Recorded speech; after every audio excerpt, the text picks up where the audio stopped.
Operation Sindoor పేరుతో యుద్ధం జరుగుతున్న ఈ సమయంలో ప్రభాస్ దేశం తరపున స్ట్రాంగ్ గా నిలబడ్డాడు. పహల్గాం దాడులతో చలించిపోయిన ప్రభాస్ యుద్ధం అంటూ వస్తే తగ్గేదే లేదంటూ ఇండియా కోసం నిలబడతానని ట్వీట్ చేశాడు.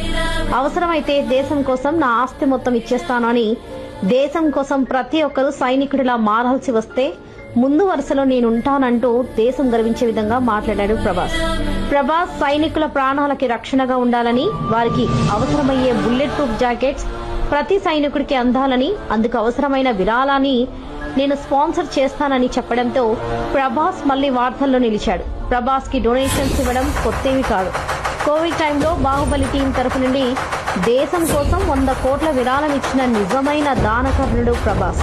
ఇంకా ప్రభాస్ డొనేషన్ లిస్ట్ చూసుకుంటే 2020 కోవిడ్ సహాయం కోసం ప్రధానమంత్రి రిలీఫ్ ఫండ్ కి 3 కోట్లు, Andhra Pradesh Telangana CM relief fund కి 2 కోట్ల చొప్పున మొత్తం 4 కోట్లు ఇచ్చారు.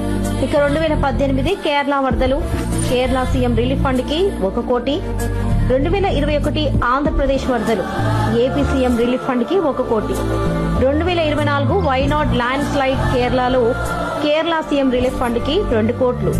ఇక 2024 ఆంధ్రప్రదేశ్ తెలంగాణ సీఎం రిలీఫ్ ఫండ్లకు 1 కోటి చొప్పున మొత్తం మీదుగా 2 కోట్లు ఇచ్చారు. ఇక హైదరాబాద్ వరదలు 1,50,00,000, చెన్నై రైతులకు 75 లక్షలు, టీఎఫ్డీఏకి 35 లక్షలు విరాళంగా ఇచ్చారు.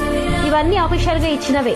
ఇంతేకాకుండా 2020 కాజుపల్లి రిజర్వ్ ఫారెస్ట్ లో 1650 ఎకరాల ఫారెస్ట్ అడాప్ట్ చేసుకుని అక్కడ ఎకో పార్క్ డెవలప్మెంట్ కోసం 2 కోట్ల డొనేషన్ ఇవ్వడం కూడా జరిగింది. అందుకే ప్రభాస్ ని రియల్ లైఫ్ లో కూడా హీరో అంటారు. నిజమైన మనసున్న మహారాజురా మా ప్రభాస్ అని ఫ్యాన్స్ చొక్కాలు ఎగిరేసుకుని తిరుగుతారు.